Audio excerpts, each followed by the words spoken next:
Olá, boa tarde. Sejam bem-vindas e bem-vindos a essa live de hoje. Tava com saudade, fazia um tempo que eu não fazia live aqui no canal do Instagram.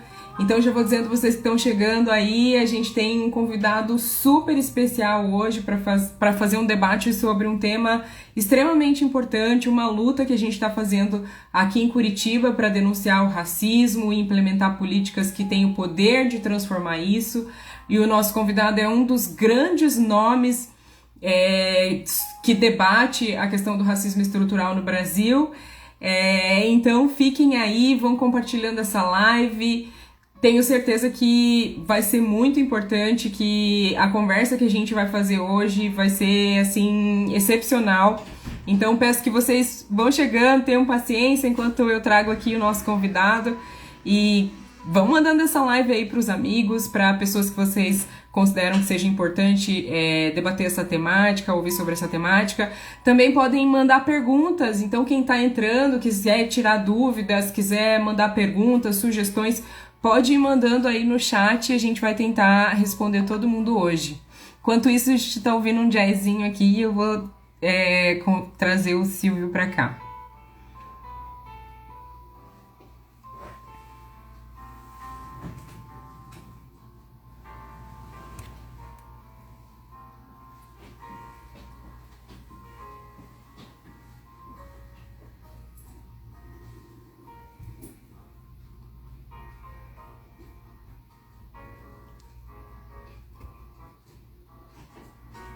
Tem uma paciênciazinha.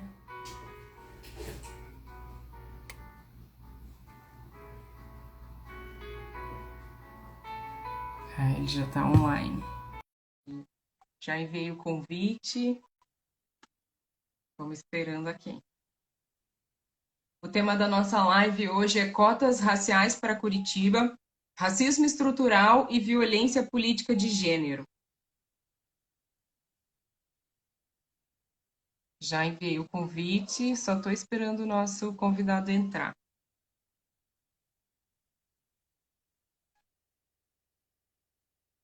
Também aproveito para dizer que quem estiver por aí pode ir falando da cidade que é, do bairro que é.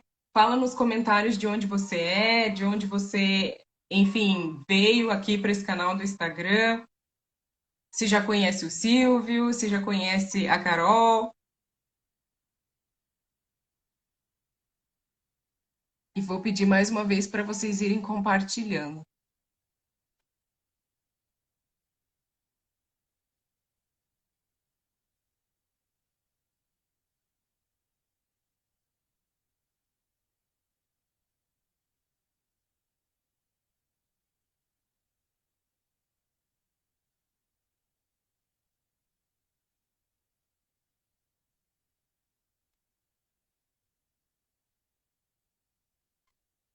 Estou vendo que o Silvio está online, eu já mandei o convite, só estou esperando ele entrar.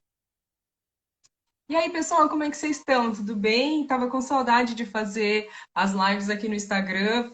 Fiquei sumidinha das lives por um tempo porque tá corrido, tá puxado, não tá fácil, mas espero retomar agora. A gente costumava fazer as lives na segunda, hoje excepcionalmente está fazendo na quinta por causa da agenda do nosso convidado, mas a gente espera retomar as lives de segunda.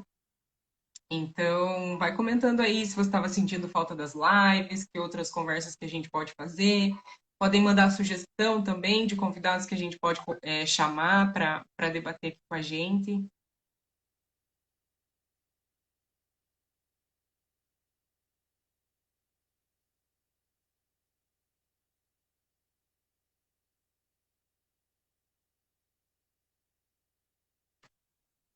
Não sei se o Silvio. Acho que eu tô vendo o Silvio online aqui. Eu tô te mandando o convite. Aí é só você aceitar, ok?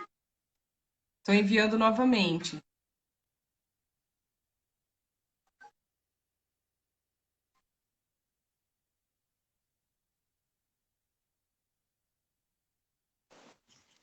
Acho que chegou. Aí, boa Olá, tarde, tudo bom? boa. Tudo bem, querido? E você, como vai? Tô bem, mais feliz agora de recebê-lo aqui para fazer esse debate tão importante. com a gente, falar de racismo estrutural. Estava dizendo antes de você entrar que você é um dos grandes nomes, né, no debate sobre racismo estrutural no Brasil. Então, já Perfeito. quero agradecer todas as pessoas que estão aqui com a gente, os convidados, as pessoas que já estão entrando, que já estão mandando comentário. Vou deixar que o Silvio se apresente, então eu sei que, bom, boa parte das pessoas que estão aqui com a gente já devem te conhecer, mas eu vou deixar você se apresentar, então falar um pouquinho de você para as pessoas. Se você quiser fazer uma apresentação menos formal, para a gente de repente saber coisas que, enfim, que não está lá no lá. Em primeiro lugar, muito obrigado, Carol. Uma honra. Espero que vocês me ouçam bem, né? É uma honra poder estar aqui com você e poder conversar com as pessoas que te acompanham, que me acompanham também. Meu nome é Silvio Almeida, sou professor, sou advogado, enfim, tenho uma trajetória também ligada à militância política, que envolve, obviamente, a luta antirracista, mas também que envolve a luta enfim, pela, pela transformação, né, do país, um país melhor, um país mais justo. Então, é isso que eu tenho feito nos últimos anos. Sou escritor também, tenho uma atividade que tem me feito muito, tem feito muito feliz nos últimos tempos, que é justamente aumentar a minha possibilidade de me comunicar com as pessoas, né? Por meio da escrita, que acho que é o principal veículo, mas também vendo a minha voz ganhar outras dimensões. Sou, o que mais eu posso dizer a meu respeito, né? Enfim, gosto do Brasil. Gosto do Brasil, das coisas do Brasil, gosto de música, gosto de samba, gosto de arte. Enfim, é isso que me faz aqui. Mais uma vez reitero a honra de poder conversar com você. É isso. Muito obrigada. Eu já quero te agradecer mais uma vez a disposição, você ter se colocado para fazer esse debate. É um debate que a gente considera muito importante, como eu falei com você no telefone, né? Curitiba é uma das cidades mais desiguais do Brasil e está extremamente atrasada no combate ao racismo, com relação às políticas, de combate ao racismo estrutural. Então, a sua presença aqui é muito especial, eu já te agradeço demais. Mais uma vez, agradeço as pessoas que estão com a gente aqui acompanhando. Para quem está chegando e de repente não me conhece, eu sou a vereadora Carol D'Artora, aqui de Curitiba, e o nosso tema de hoje dessa live é cotas raciais para Curitiba, racismo estrutural e violência política. Silvia, a gente tem ouvido, os debates sobre racismo explodiram no Brasil, né? A gente está com uma ascensão aí da pauta antirracista, a gente tem ouvido falar muito de racismo, racismo, enfim, injúrias raciais, são várias situações, né, que estão ganhando visibilidade no nosso país, situações que antes ficavam totalmente invisibilizadas, mas a gente tem uma presença maior das pessoas negras em alguns espaços e as pessoas também estão se colocando mais para fazer a denúncia disso, e eu vejo que as pessoas estão fazendo uma confusão. Então, você, como é um especialista do tema, eu gostaria que você começasse definindo o que é racismo estrutural. Eu vejo muito as pessoas confundindo, fazendo uma confusão, assim, confundindo injúria racial com racismo estrutural. Esses dias um senhor falou: ai, Carol, eu sei que o racismo estrutural existe porque eu vi uma mulher ser xingada no ônibus. Então, né, foi uma situação de injúria racial, mas aí ele já traz a coisa do racismo estrutural. Não sei se ele realmente compreendeu o que é isso. Então, eu gostaria que você começasse fazendo essa definição, né? O que é racismo estrutural? Bom, acho que para a gente começar, lembrar o seguinte, né? Quando a gente fala de racismo estrutural, não se trata tão somente de definir um tipo específico, né, de manifestação do racismo. Na verdade, esse conceito ele busca, e já eu sempre gosto de dizer, esse conceito não foi por mim criado, não foi inventado por mim. O que fiz simplesmente foi, num livro, fazer uma síntese de um debate e apresentar a minha posição sobre um debate em torno de um conceito que pelo menos ocupa, né, enfim, a academia, ou pelo menos os estudos sobre a questão racial desde pelo menos os anos 70. Anos 70, anos 60, final dos 60 anos 70. Então, vejam que não é uma categoria específica, uma manifestação específica do racismo. O que esse conceito aponta é que o racismo ele só existe, ele só é possível, as manifestações do racismo cotidiano, a injúria racial, por exemplo, o que nós categorizamos como injúria racial, a violência racial, nós só identificamos que essa violência ela tem um fundamento racista justamente pelo fato de que existe toda uma construção já no imaginário social e nas relações, de uma maneira geral, daquilo que é raça. Então, quando a gente fala que o racismo é estrutural, nós queremos apontar o seguinte, que o racismo só é possível se houver todo um conjunto, né, de condições ou de estruturas sociais que a todo momento sejam reproduzidas e que permitam com que as pessoas naturalizem e normalizem a ideia de que raças existem, certo? Porque, vejam, se uma pessoa que não soubesse o significado do ser negro, de ser branco, visse alguém agredindo uma pessoa negra, certamente que não diria que aquilo imediatamente é uma violência racista, ou seja, um grupo de brancos agredindo uma pessoa negra. Isso não nos levaria a pensar que aquilo é racismo se nós não tivéssemos previamente àquela situação que se apresenta uma noção de raça que habita o nosso inconsciente, podemos dizer dessa maneira. Então vejam que apontar para a dimensão de que existe um racismo estrutural não é, isso eu vou deixar muito claro, nenhuma espécie de salvo-conduto para que as pessoas se irresponsabilizem pelo fato de cometerem atos ou ações que são racistas. O que a gente aponta ao trabalhar com esse conceito é que o racismo só é possível nessa dimensão estrutural, ou seja, entendendo como ele cria as condições para que no final das contas a violência racista ocorra, ou então apontando também para soluções, né?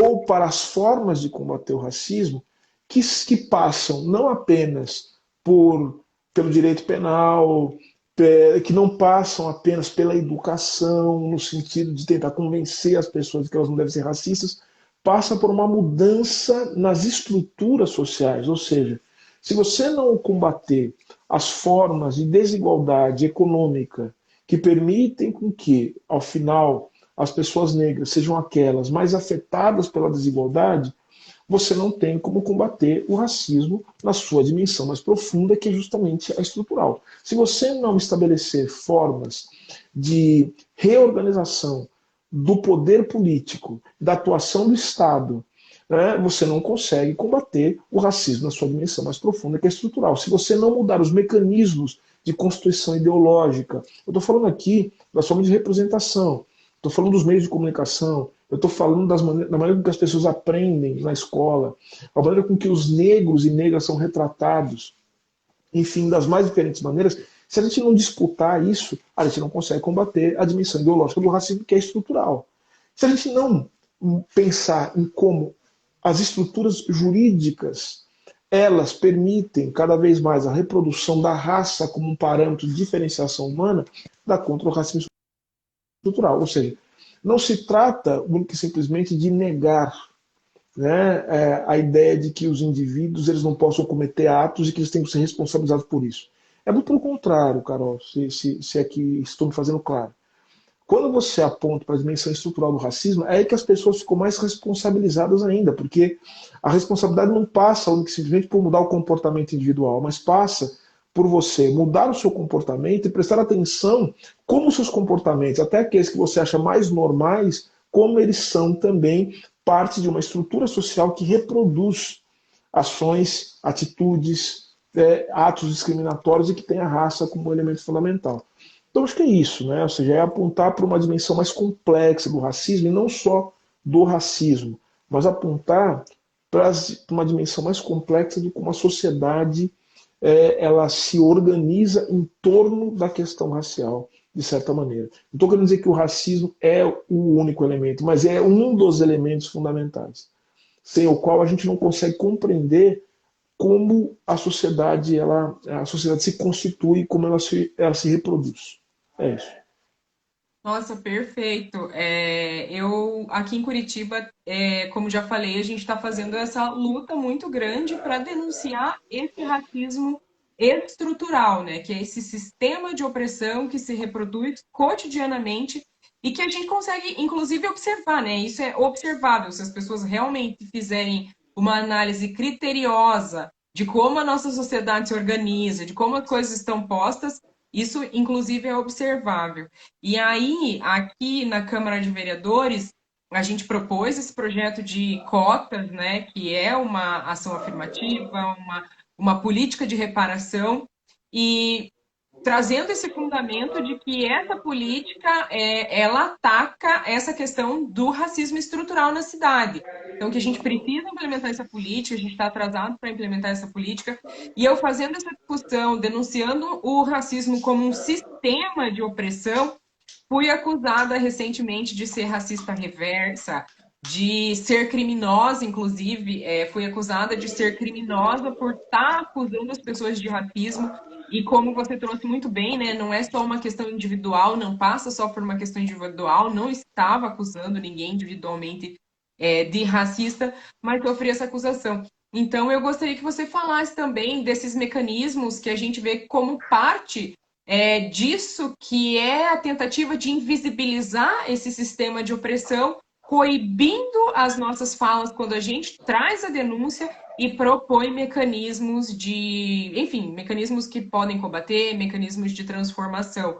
Eu queria que você falasse um pouco isso também, pensando como a branquitude cria essas estratégias de coibir o nosso discurso. E também fizesse uma definição do que é branquitude, né? Porque eu usei esse termo e as pessoas se ofenderam. Teve um vereador que disse: Nossa, eu tive que ouvir aqui o termo branquitude. Se sentiu extremamente ofendido, acho que ele nem sabe o que é branquitude. Mas queria que você fizesse essa definiçãozinha também pra gente. Então, Carol, esse tipo de reação, ela é tipicamente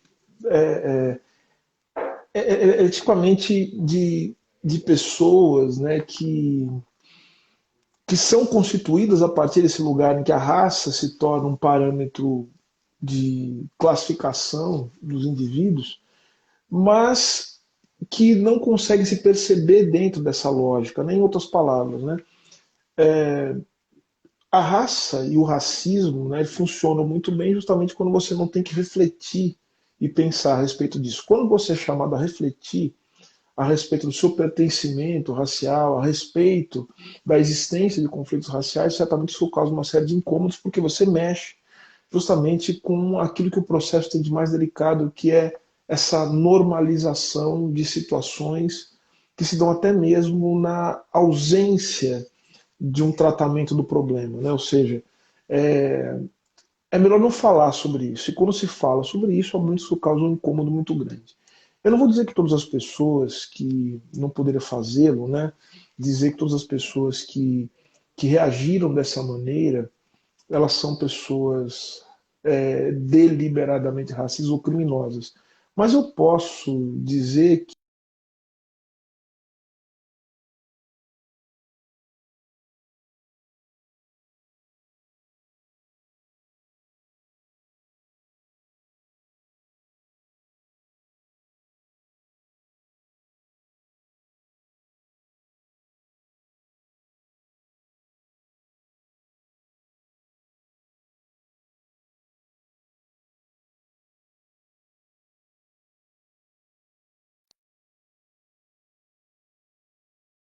né? Justamente estabelecendo esses lugares de normalização. Agora, o que é a branquitude, né? Veja, a branquitude não é um grupo de brancos, né? Assim, é bom que se diga isso. A branquitude é uma ideologia, né? No sentido de que é uma forma de constituição da maneira de pensar e de sentir das pessoas que se identificam enquanto pessoas brancas. Então, a branquitude é uma espécie é uma espécie de forma de estar no mundo.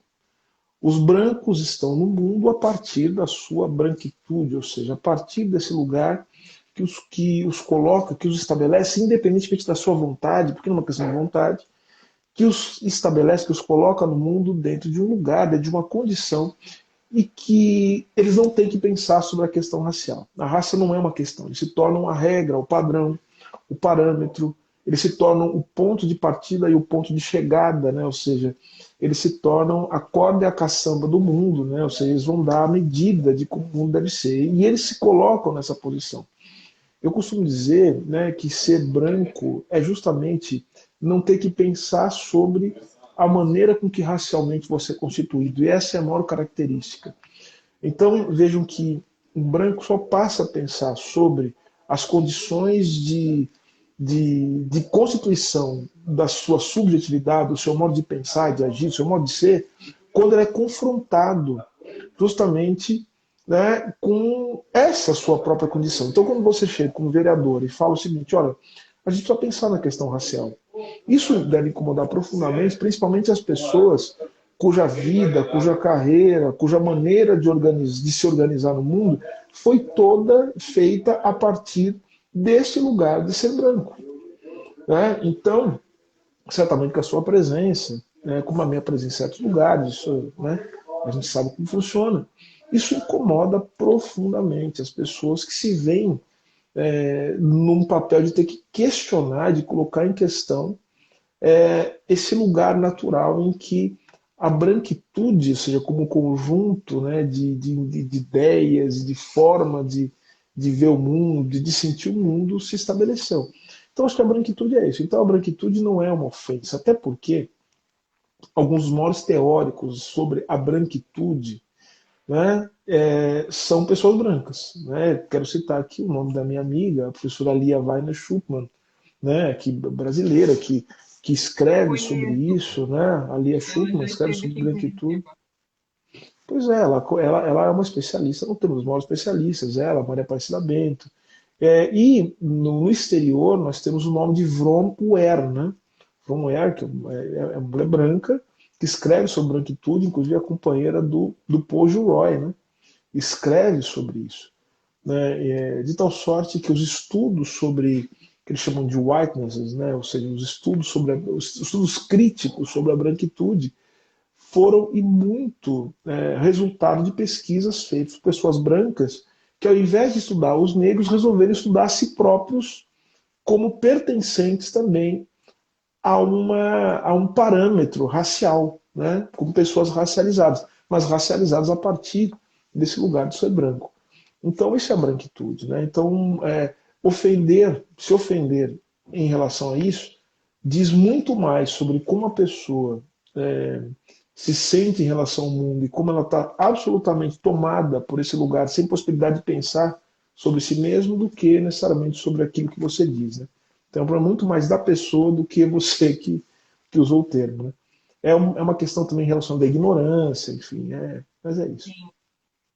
E da falta de vontade, né, de entender essas questões raciais, assim, a Lia, a professora Lia, admiro demais, ela já esteve aqui em Curitiba, a gente já dividiu mesa, inclusive, eu leio muito as coisas que ela pensa e escreve, inclusive me aproximei da questão da branquitude por causa da professora Lia, e ela fala muito isso, que inclusive isso de ignorar as questões raciais, aquilo que se refere, né, a isso que está dado para a nossa sociedade, que a gente, enfim, raça como um termo biológico não existe, mas socialmente existe, né? E as pessoas entendem muito bem do que a gente está falando quando a gente fala de raça.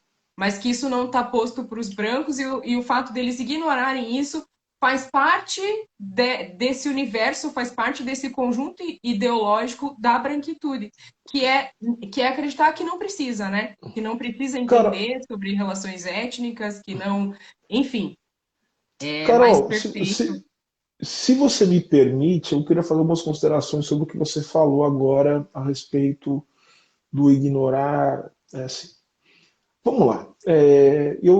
Eu quero ser muito sincero e muito direto para que nós possamos fazer com que essa audiência, né, as pessoas que estão nos assistindo agora, entendam qual é a importância, a dimensão e a gravidade da luta em torno disso. Vou ser muito sincero. Você acha que alguém que foi, cuja carreira, cuja trajetória toda se dá justamente porque ignorou isso, ou seja, ignorou, nunca teve que pensar a respeito disso. Muitas das coisas que conseguiu na vida foi justamente fazendo um discurso, né, ressaltando as suas grandes qualidades, né, e essas grandes qualidades, obviamente, se davam justamente porque se trata certamente de um homem branco, né, e acha que isso é uma grande qualidade, que isso é um presente divino. Ou seja, você acha que alguém que é todo forjado a partir disso, você acha que essa pessoa ela vai facilmente ceder? Ela vai facilmente abrir mão daquilo que acha que conquistou, mas na verdade só o tem por conta de uma condição que ela não escolheu? Né? Porque assim como nós escolhemos ser negros, os brancos não escolhemos ser brancos. Né? Mas, mas o fato de não terem escolhido não significa que não tem responsabilidade por isso. E muitos, né, são incapazes mesmo, né, de fazer uma avaliação crítica, de refletir sobre a sua própria condição e de mostrar algum tipo de solidariedade, agora falando no plano moral, com pessoas que não estão na sua condição. Veja, e é muito difícil a gente esperar solidariedade, assim, no sentido moral, né, do termo, né, num mundo que cada vez mais nos impele para a falta de solidariedade, para a competição com o outro, né, ou seja, que cada espaço ele é disputado como se fosse com um inimigo.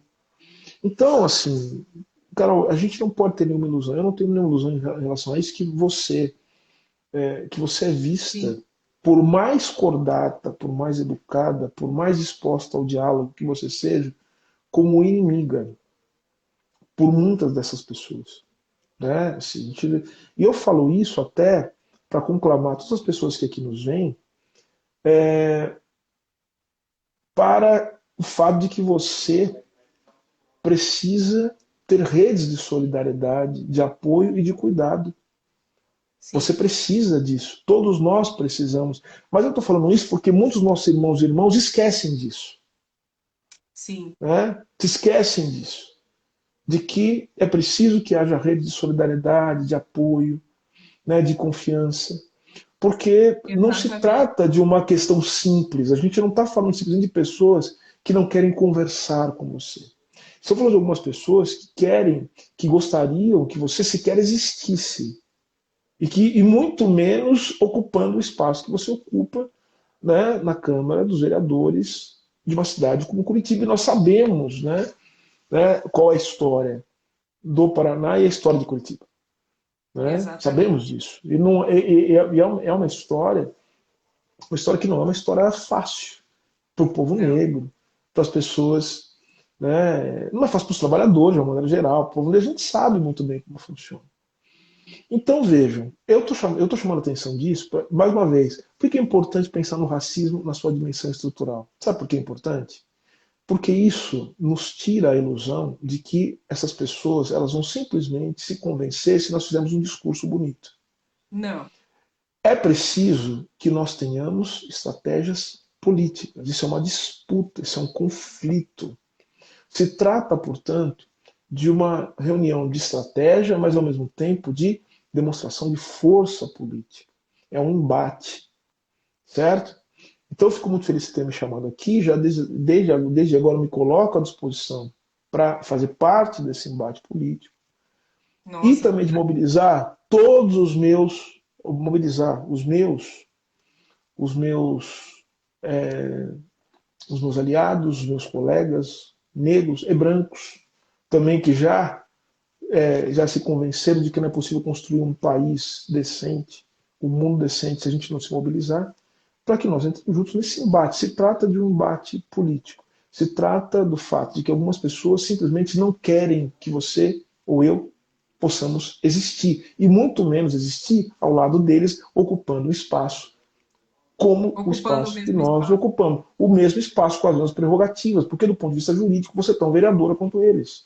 Do ponto de vista Exatamente. jurídico, a Constituição e a lei orgânica do município de Curitiba, né, a Constituição Federal, a Constituição Estadual, a lei orgânica do município, dão a você todas as prerrogativas de todos os outros vereadores. Você não pode ser objeto disso. Então, ou seja, o enfrentamento se dá no campo, obviamente, do diálogo, da busca do diálogo, mas esse diálogo ele tem que ser um diálogo republicano, no sentido de que ele tem que ser feito na res pública, no espaço público.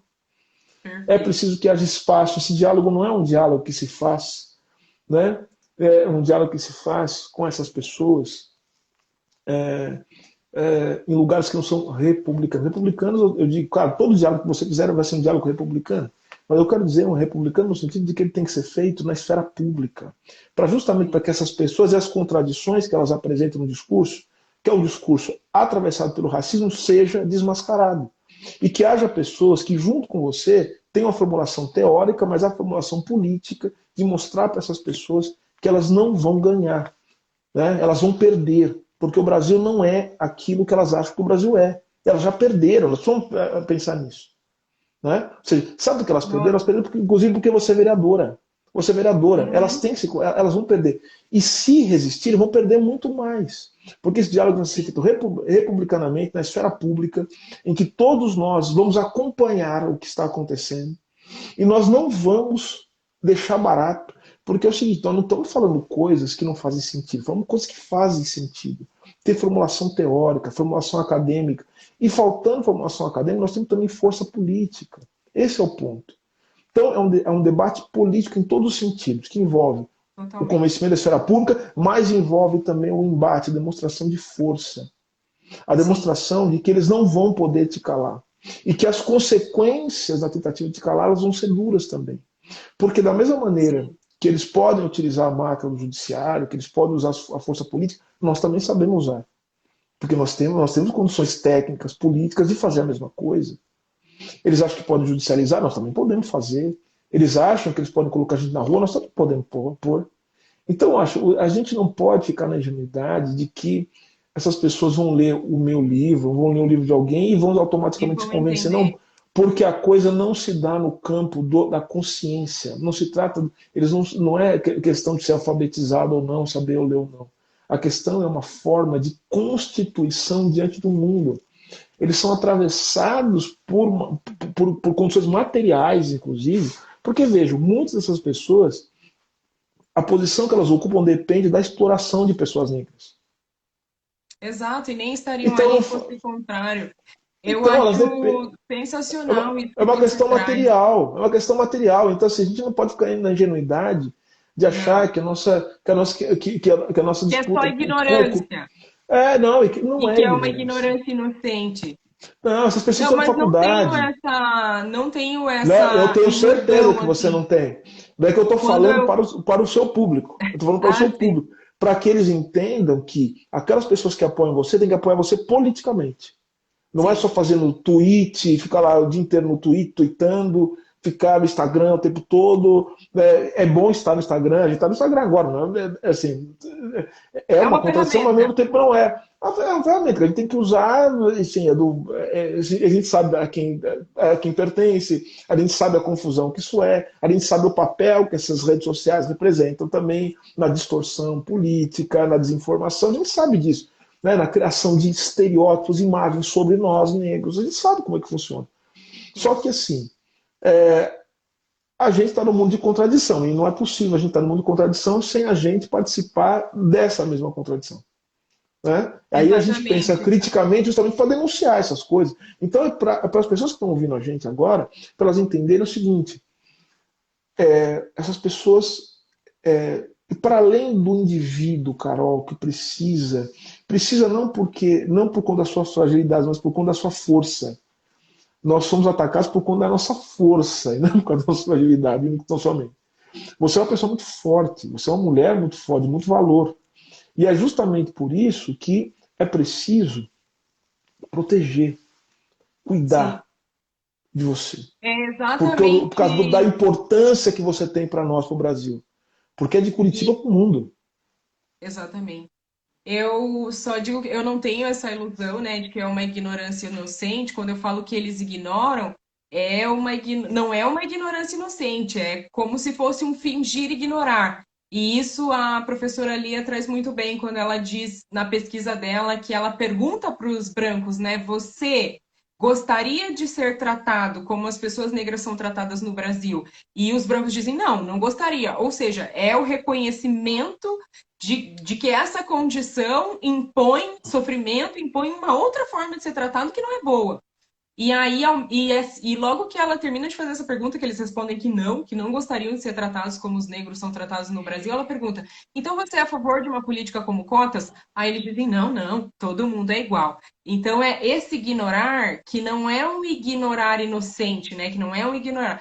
Agora você traz um elemento, Silvio, que eu acho fundamental, que é isso de você é a inimiga. Não importa o quão republicano seja o meu discurso, eu sou uma professora, sou mestre em relações étnico-raciais, eu trago realmente um debate articulado e isso não importa. Eu sou vista como inimiga, o meu discurso é criminalizado, as coisas que eu falo, termos que são científicos, termos que são acadêmicos, são usados contra mim.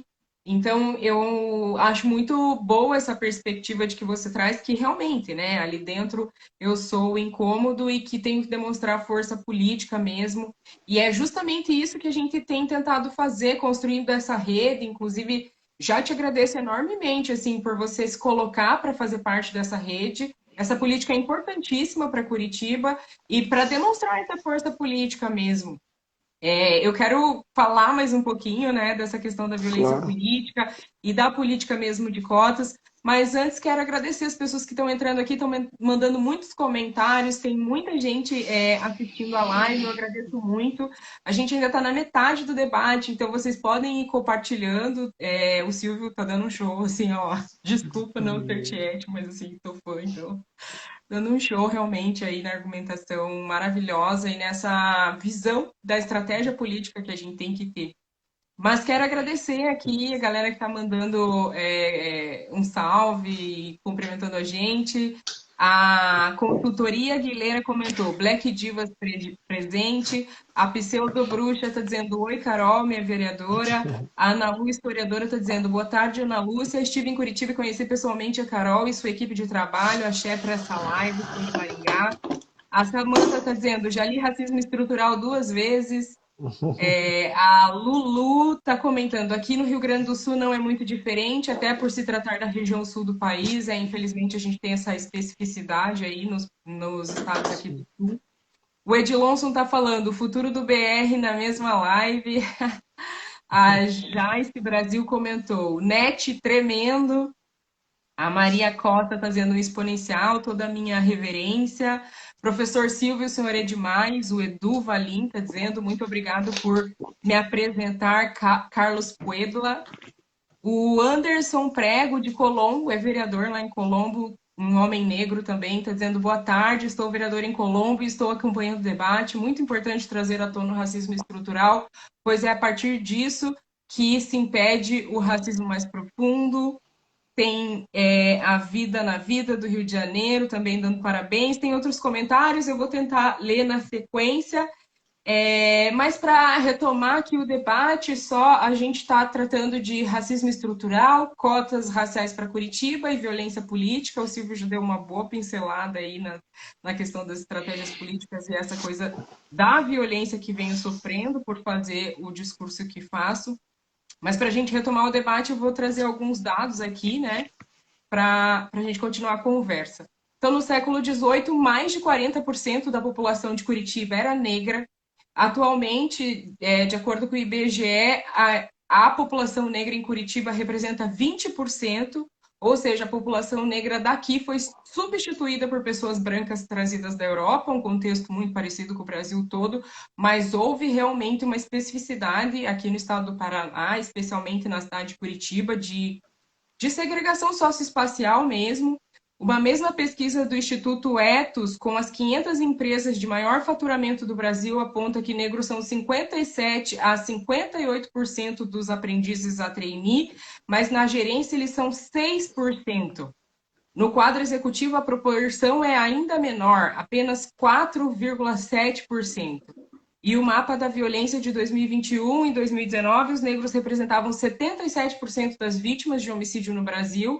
O risco de um negro ser assassinado é 2,6 vezes, quase 3 vezes maior do que uma pessoa não negra.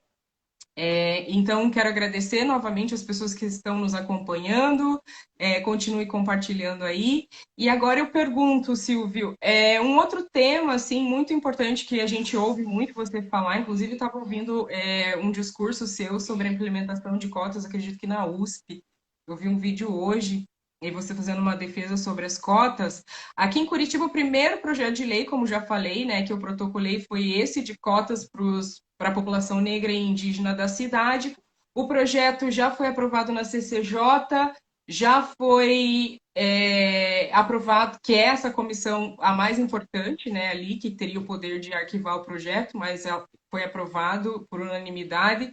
Mas agora os ataques estão vindo no sentido de dizer que a gente inclusive teve um substitutivo geral, que é o que nos preocupa muito, de um que veio por parte de vereadoras do Partido Novo, substituindo cotas raciais por cotas sociais, então dizendo que não tem que ser racial, que racial não resolve o problema, que a gente tem que ter cotas sociais.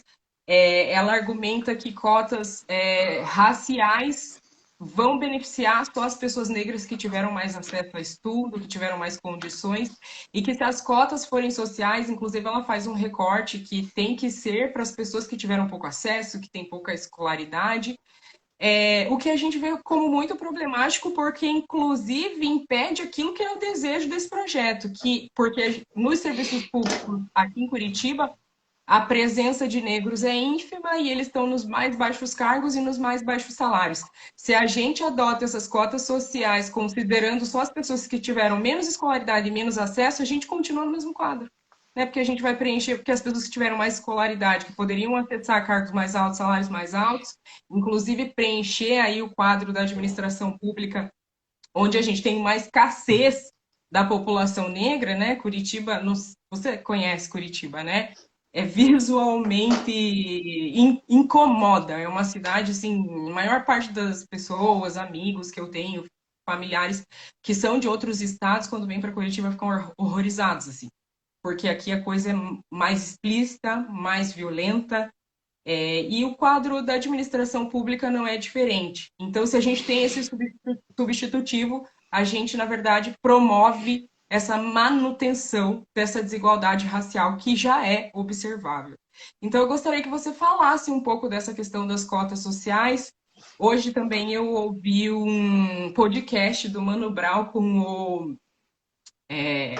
Holiday, como que é o nome dele? Até esqueci o nome dele. O vereador de São Paulo, o Fernando O Holliday. vereador de São Paulo, Fernando Holliday, falando a mesma coisa, que tem que ser cotas sociais, que cotas raciais não resolve, que o problema é na educação, que se a gente resolvesse a educação básica, então essa desigualdade social se diminuiria, se diluiria.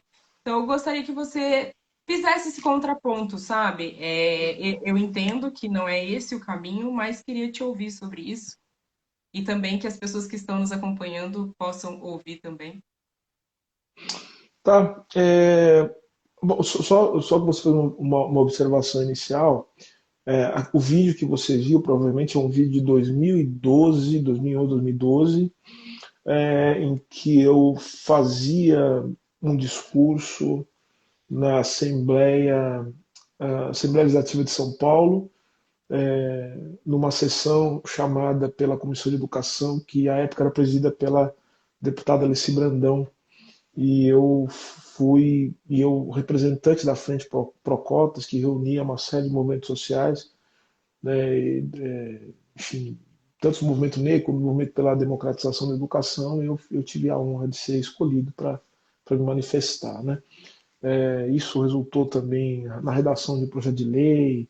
Depois eu também participei diretamente da redação do projeto de cotas da Defensoria Pública do Estado de São Paulo. Então, desde 2012, 2011, a gente está nessa luta, né? Agora, em relação. Então, esses argumentos, né, que são colocados, eles já eram velhos já em 2012, né? Pra você ter uma ideia, porque as cotas existem desde 2002, né, implantadas já no Rio de Janeiro, na UERJ e na UNB, né, enfim. Então, esses argumentos já eram velhos agora. A questão é que eles retomam com muita força. Só que, se naquela época os argumentos eram argumentos, vamos dizer assim, que careciam de base científica, eram argumentos ideológicos, hoje esses argumentos eles estão além disso, eles são argumentos negacionistas, no pior sentido da palavra, porque todos os estudos, existe um acúmulo já sobre os impactos das políticas de ação afirmativa na, sobre a, enfim, na educação, no ensino superior, no serviço público. Então, é uma tentativa de interditar. Eu ia falar interditar o debate, Carol, mas não é interditar o debate, é tentar interditar o Brasil. Essas pessoas querem interditar o futuro, elas querem interditar o Brasil. Elas querem jogar o Brasil no século XIX. Elas querem jogar o Brasil no pré-1888. Então, são pessoas do atraso, são pessoas que se valem de é, argumentos anticientíficos, é, e, e hoje esses argumentos eles soam não como parte de um debate político saudável, mas eles soam como ofensa, uma vez que eles não são argumentos que se pautam por aquilo que a gente tem que ter quando a gente faz uma discussão pública, né? Que é a ética no sentido de trazer a verdade, de trazer fundamentos científicos, racionais. É um debate que é calcado na irracionalidade, na violência. Então, já deixar bem claro a minha posição. E o que eu estou me referindo exatamente aqui? Cotas sociais e as cotas raciais. Eu sempre dizia, eu já dizia já desde aquele vídeo, né? Quem pede cota social comete, ao invés de cota racial, comete dois erros em um só. E olha que é uma coisa sensacional. A pessoa consegue, com um termo, cometer dois erros ao mesmo tempo. É quase que é uma proeza, né, da ignorância e da má fé. Porque, vejam, primeiro que o problema racial é um problema social. Né? Enfim, a gente quando fala de raça, se movimenta uma série de questões que envolvem renda, que envolvem escolaridade, que envolvem ocupação de espaço político, representatividade. Ou seja, raça é um complexo, né, de significações que envolvem justamente a questão de renda, das possibilidades, né, de você obter renda, de emprego, de qualidade de vida. Então são muitas questões movimentadas em torno disso. O segundo erro que comete quem fala isso é o seguinte: a pessoa não quer nem uma coisa nem outra, né? Porque acho que muito bem como você identificou. A pessoa que fala, eu quero cota racial, não cota social, não cota racial, a pessoa, na verdade, ela está com uma fé, porque ela não quer nem uma coisa nem outra. Por que ela não quer nenhuma coisa nem outra? Porque as cotas sociais, as chamadas cotas sociais, elas já estão abrangidas de alguma maneira em muitos dos projetos que falam sobre cotas raciais. Né? Já existe uma abrangência em torno disso. Se você pegar a lei federal que fala sobre o ensino superior, as cotas do ensino superior, já está ali. Né? Já está previsto já um corte. Embora eu ache o seguinte, eu acho que a ideia de cota racial por si só, ela já é suficiente para dar conta de uma série de questões que envolvem a questão econômica, o que eles chamam de cotas sociais. Vamos lá, vamos aprofundar um pouco mais essa questão. É a seguinte, é, quando você. Eu participei da formulação de uma série de projetos e você identificou muito bem, né? Quando você faz um recorte muito específico em relação à renda, o que você acaba promovendo? Você acaba promovendo a impossibilidade da grande maioria das pessoas negras ocuparem certos espaços. E por que eu estou dizendo isso? Porque a questão racial, como eu já disse antes, ela tem um impacto também na maneira com que historicamente você vai produzindo as condições, né, de estudar, as condições de você ter acesso a certos conhecimentos, a certos meios. Né? Então, se você for muito pobre e ainda por cima negro, as suas chances elas diminuem e muito. Porque a cota ela não serve apenas para mudar o patamar socioeconômico das pessoas. Isso está no horizonte. Mas a cota ela também tem uma outra dimensão, que é a dimensão da representação e da presença política de pessoas negras em determinados espaços. E isso tem um efeito que é um efeito econômico, ou seja, é um efeito de produzir um desmonte, né, do imaginário social sobre a possibilidade de determinadas pessoas pertencerem a certos espaços. Então, quando eu, um jovem, se eu fosse um jovem negro, vendo alguém negro ocupando uma cadeira, por exemplo, na Câmara dos Vereadores, eu começo a pensar o seguinte: puxa vida, eu acho que eu posso ser vereador também. Né? E isso tem um efeito de reorganização da minha vida, da minha trajetória, que vai ter um impacto Da visão socioeconômico de também, mundo, porque inclusive. é uma visão de mundo, obviamente, porque assim, as cotas elas não servem apenas para, vamos dizer assim, apenas para resolver problemas relacionados a salários mais baixos, ou então a possibilidade de ascensão dentro de instituições, sejam públicas ou privadas. Serve também como forma de desconstituição do imaginário racista, que vai permitir com que pessoas negras estejam em determinados lugares e que isso tem um efeito, vamos dizer assim, catalisador, né, de um processo de combate ao racismo na sua dimensão institucional. Vamos lá. Cotas servem para combater o racismo na sua dimensão institucional. Né? Instituições que são parte de uma estrutura, mas a cota não resolve o problema racial, mas ela resolve, né, ela é um passo importante para que as instituições elas se estabeleçam dentro de uma lógica de combate ao racismo. Agora tem uma outra questão sobre cotas que é importante. Há uma ignorância profunda das pessoas sobre o funcionamento das cotas também, né?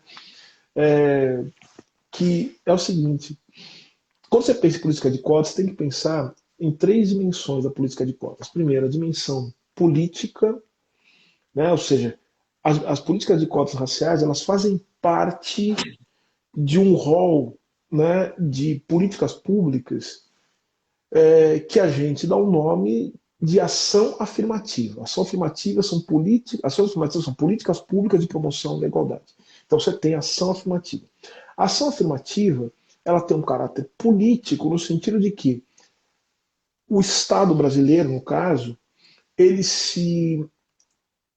com base naquilo que determina a Constituição do seu artigo 5º, se organiza para estabelecer práticas antidiscriminatórias e que promovam a igualdade. Tá, agora a pergunta é a seguinte: tá bom, isso é um objetivo político? Ele tem, sim. Ele tem base legal? É a segunda dimensão, que é a dimensão jurídica. Tem base legal? Tem base legal. Está na Constituição. O Estatuto da Igualdade Racial, que é uma lei que a gente chama uma lei nacional e que, portanto, é uma lei que serve para iluminar também as práticas de todos os entes federativos, inclusive dos municípios. Não há, vejam, qualquer tipo de proibição em torno de ação afirmativa iria contra o que diz a Constituição Federal. A Constituição do Estado do Paraná certamente está em linha com a Constituição Federal. E a lei orgânica do município também. Ou seja, não tem impeditivo legal. E tem precedentes também em torno da aplicação de política de ação afirmativa. Então nós não temos um problema político, não tem um problema jurídico. Agora, a questão técnica. Ou seja, como é que a gente, do ponto de vista administrativo, vai implantar essa política de cotas? Bom, aí a avaliação técnica. Cota, senhoras e senhores que nos ouvem agora, é apenas uma das modalidades possíveis de ação afirmativa. Se os vereadores que não consideram que a política de cotas é mais adequada, eles que apresentem um projeto que possa ser mais, agora, administração pública, que possa ser mais eficiente do que a política de cotas para incluir pessoas negras. Vejam, a inclusão de pessoas negras não é um favor que eles fazem, é um mandamento constitucional. Se o município de Curitiba não existe uma política, não tem política de ação afirmativa, o município de Curitiba está em contradição com o que determina a Constituição Federal. É isso que é o problema.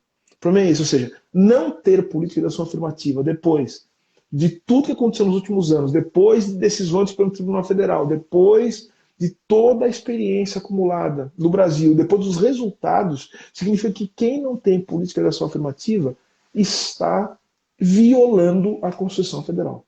Então, o município de Curitiba precisa ter uma política de ação afirmativa para estar em linha, para sair do estado inconstitucional que se encontra por não ter política de ação afirmativa. Agora, se eles acharam que existe algo mais eficiente que as cotas, e não vão achar, porque eles não gostam de fazer ciência, né? Se achasse algo mais eficiente, a gente podia mudar. E deveria fazê-la. Porque, veja só, Carol, me permita mais um segundo, que é o seguinte. À vontade. Uma política de cota, a política de cota não é uma escolha arbitrária que se faz. A política de cota se faz com base na dimensão administrativa, que deve cercar toda a política de ação afirmativa. Como assim? Explica melhor, Silvio? Explico.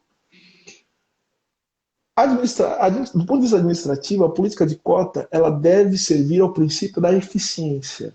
Artigo 34 da Constituição. Ou seja, a política de cotas ela tem que ser de acordo com a legalidade, né? Artigo 34. Artigo 37, perdão. Artigo 37 da Constituição. Perdoe. Legalidade, né? Publicidade. Né? Você tem legalidade, publicidade, você tem a eficiência, que é um dos princípios fundamentais. Está ali. Você tem os princípios administrativos, de uma maneira geral. A eficiência diz o seguinte, que os atos administrativos eles devem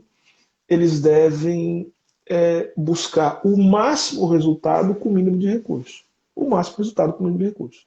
Deve ser o mais eficientes possíveis. O eficientes possível. Agora veja só, Carol. Sabe por que nós propomos a política de cotas como forma de promoção da igualdade dentro de uma política de ação afirmativa? Porque ela é mais eficiente, não é porque a gente quer. Se eles conseguirem algo, porque é o que tem se demonstrado pelas experiências e pela ciência, né? Os sociólogos têm demonstrado isso, aquela que mais produz resultados. Basta ver o aumento que teve dos negros nas universidades. Você sabe que o ano passado eu dava aula nos Estados Unidos e a gente estava pensando como... E o Mano Brown falou isso para mim, né? Conversando, ele falou, olha, a música em que ele fala, eu não me lembro agora o nome da música, mas que fala que só tinham 2% de negros nas universidades. Essa música essa parte da música, né, o comecinho da música, acho que capítulo 4, versículo... eu lembro. Mas assim, essa já está ultrapassada, porque já não é mais 2%, é muito mais, porque as políticas de cotas fizeram que fosse mais eficiente. Agora, a gente pode fazer ajustes, pensar o seguinte, em que curso as pessoas estão? E os professores? A gente conseguiu mudar o corpo docente? A gente pode fazer ajustes, só que isso faz parte... Claro, isso faz parte do quê? Isso faz parte de um processo dentro do direito administrativo, da gestão pública, de você tornar mais eficiente a gestão. Do refinamento da política. É um refinamento da política. Porque, veja, a política... Veja, a gente... Ouçam, né, todas as pessoas que aqui me ouvem, né, e aquelas também que não querem ouvir, mas vão ser obrigadas a ouvir. Vocês que estão aí não querem ouvir. Isso, não quero ver, mas vocês vão ser obrigados a ouvir. Se não quiserem ouvir, também a gente não está se importando muito com vocês. Pelo seguinte...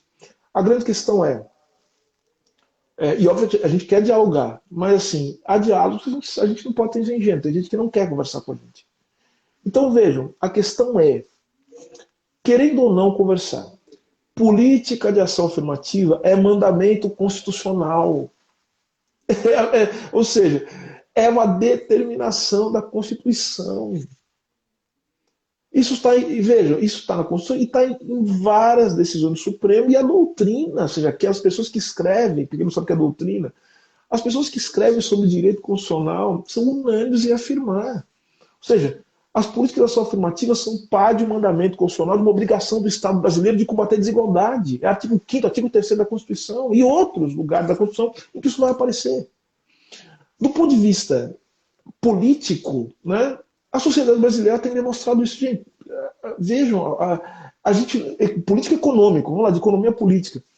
Eu quero que alguém me cite um país que conseguiu superar os seus problemas econômicos discriminando mais de 50% da sua população. Impossível. Como é que É vocês um querem, absurdo.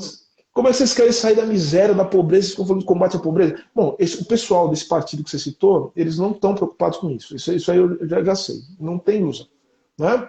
É, eles não querem saber disso. Eles, na verdade, é afundar o Brasil na miséria. Né? Enfim, essa é a aposta. Agora, para quem disse que quer superar as grandes contradições do Brasil, que é desenvolvimentista, igual, essas pessoas, elas não podem ser contra nenhuma política de ação afirmativa, porque isso é uma contradição.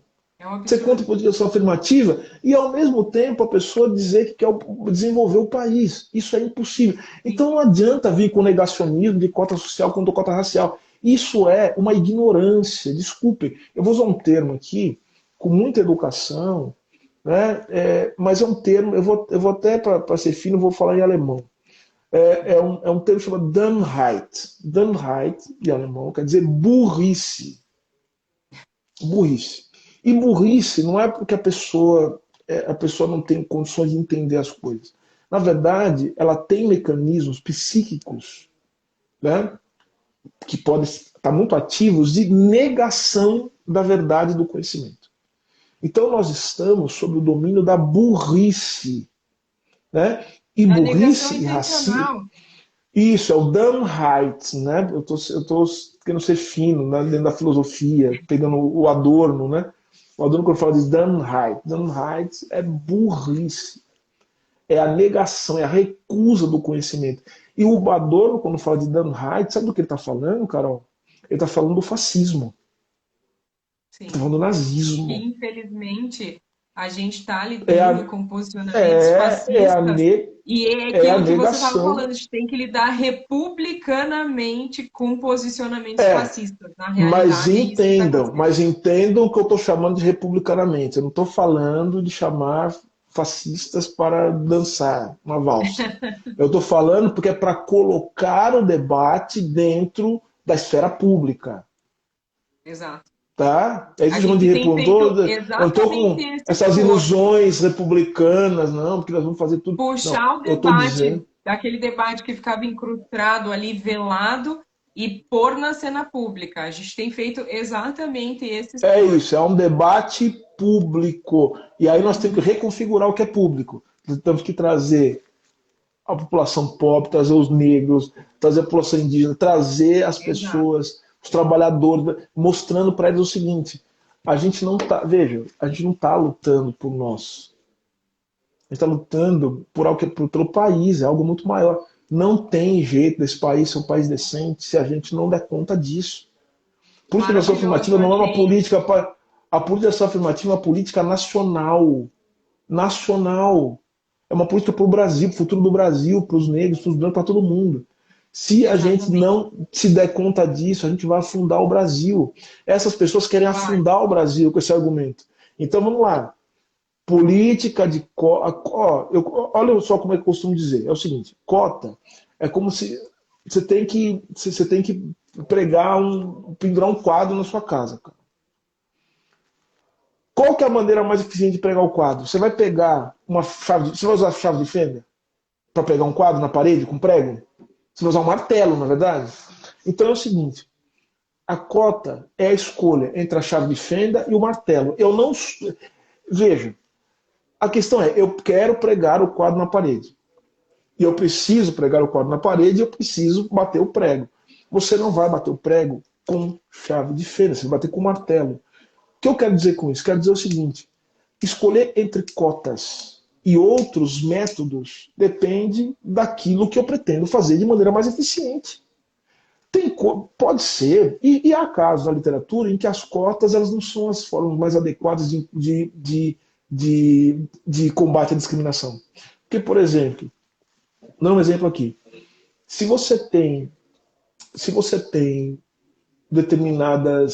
determinadas vagas ou determinadas funções que são majoritariamente ocupadas por mulheres, né?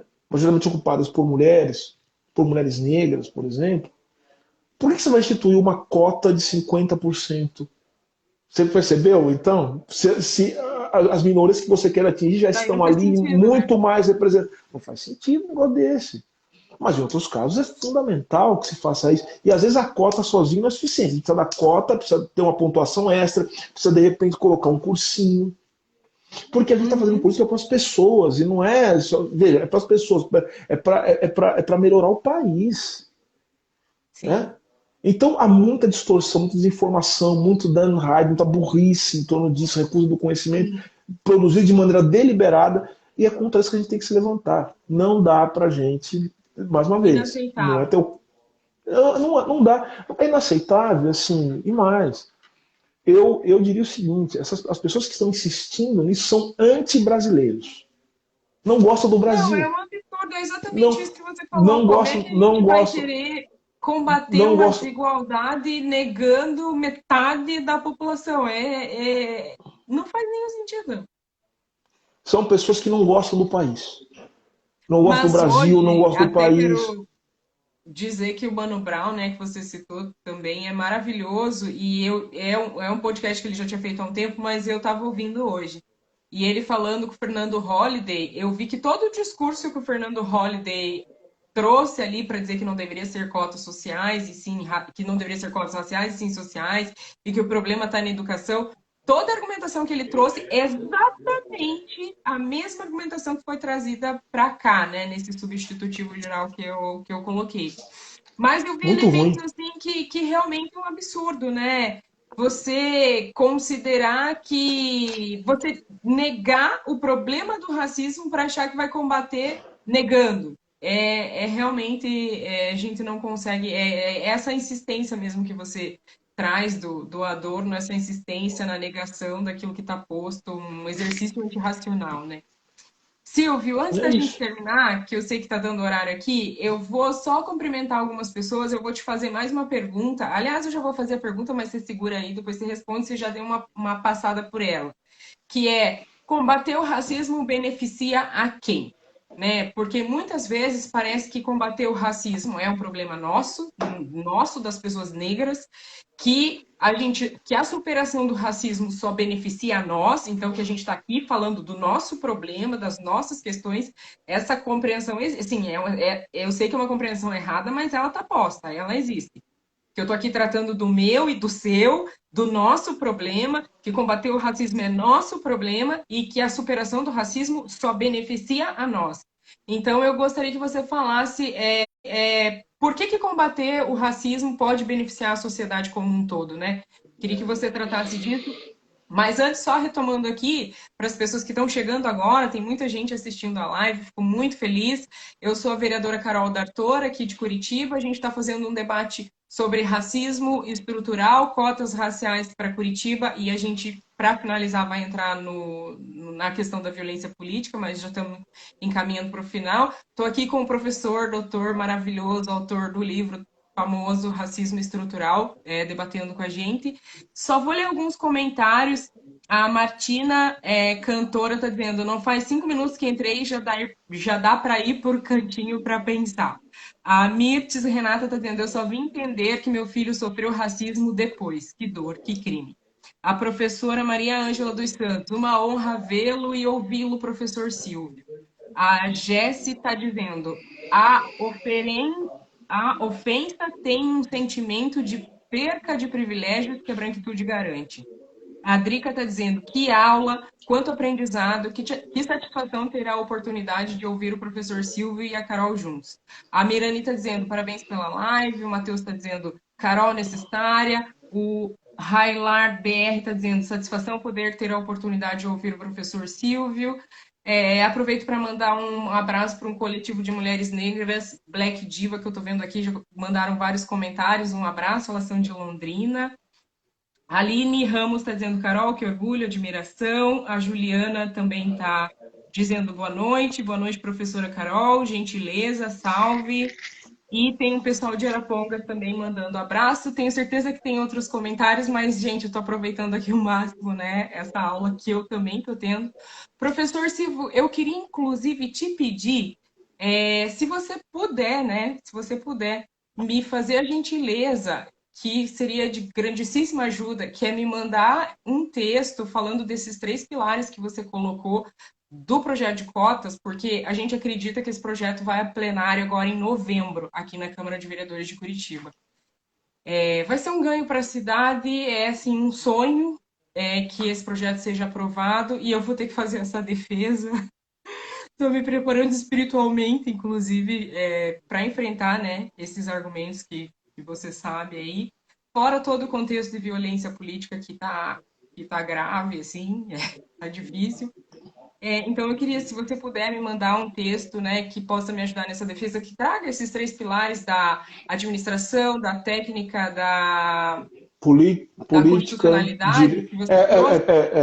o pilar, Administração, é o pilar ético-político, o pilar jurídico e o pilar administrativo. isso. Ético-político, Porque eu achei jurídico. sensacional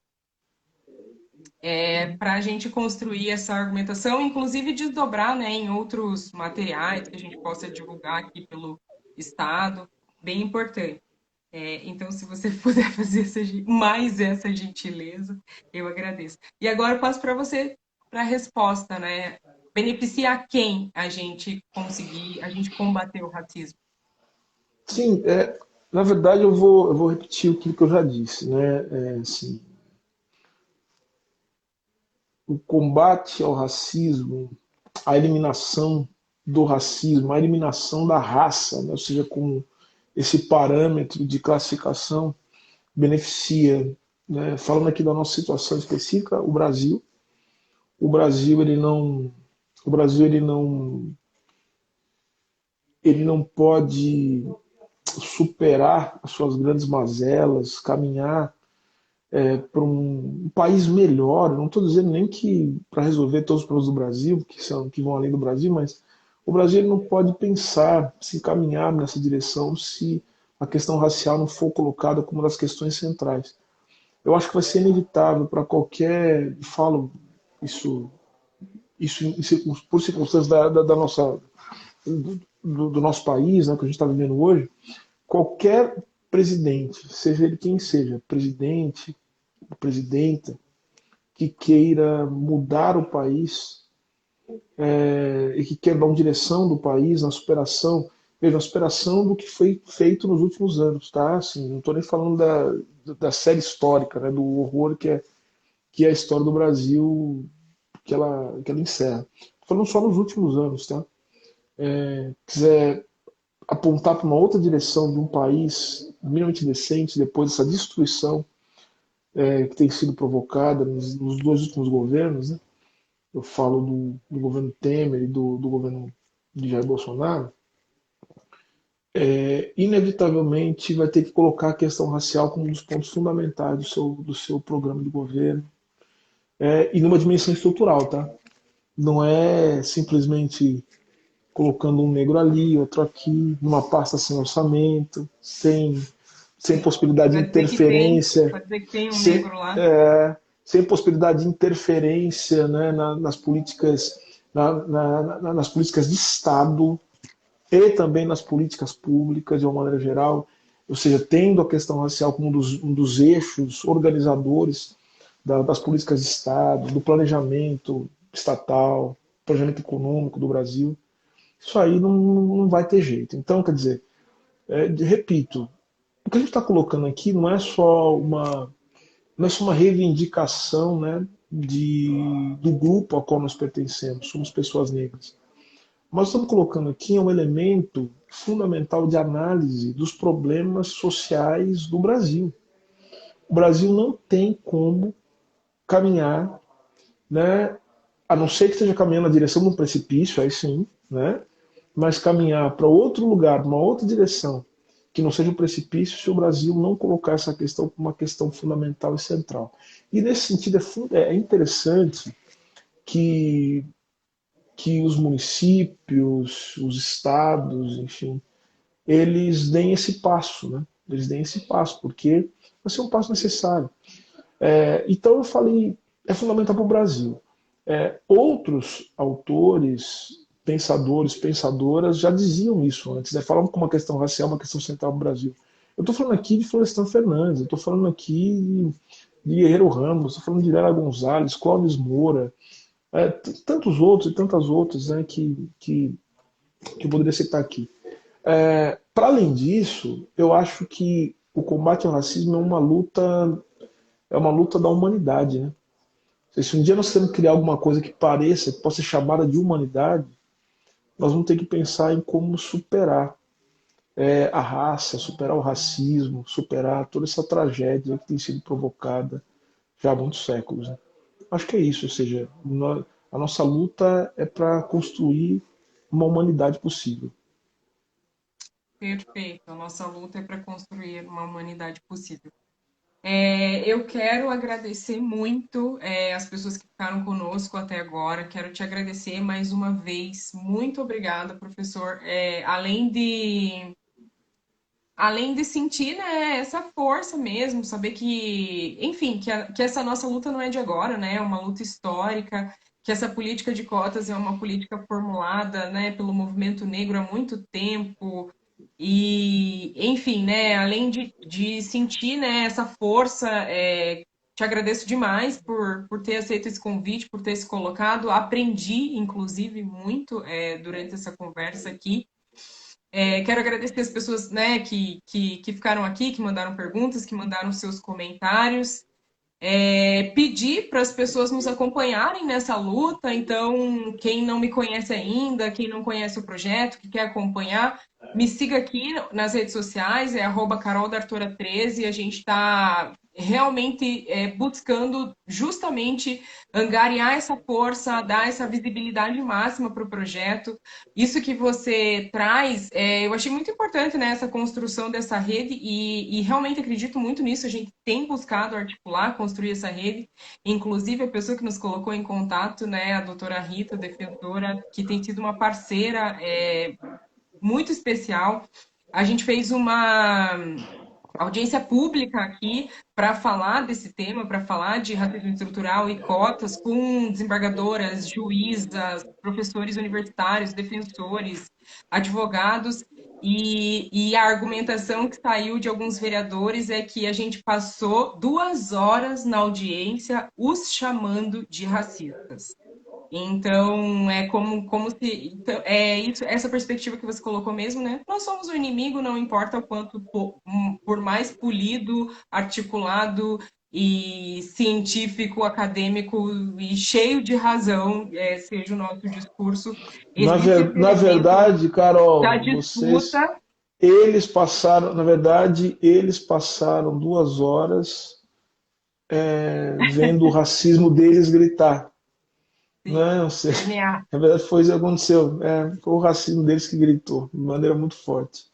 Vocês despertaram nele esse problema que ele já carregava há muito tempo.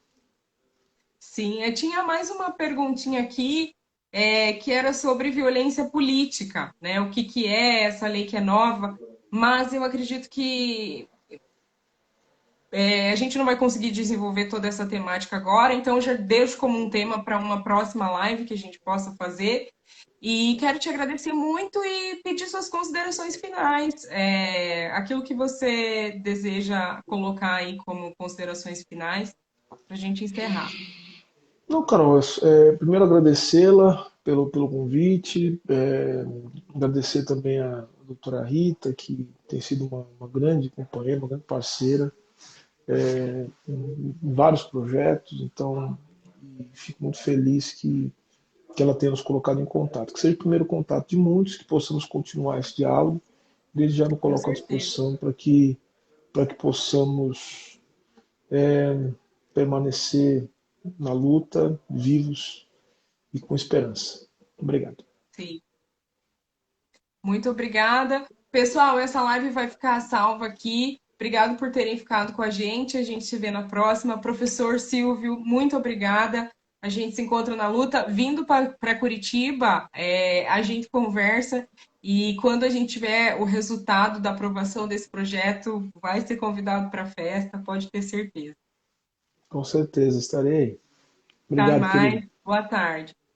Até mais. Tchau, tchau. Boa tarde. Tchau, tchau.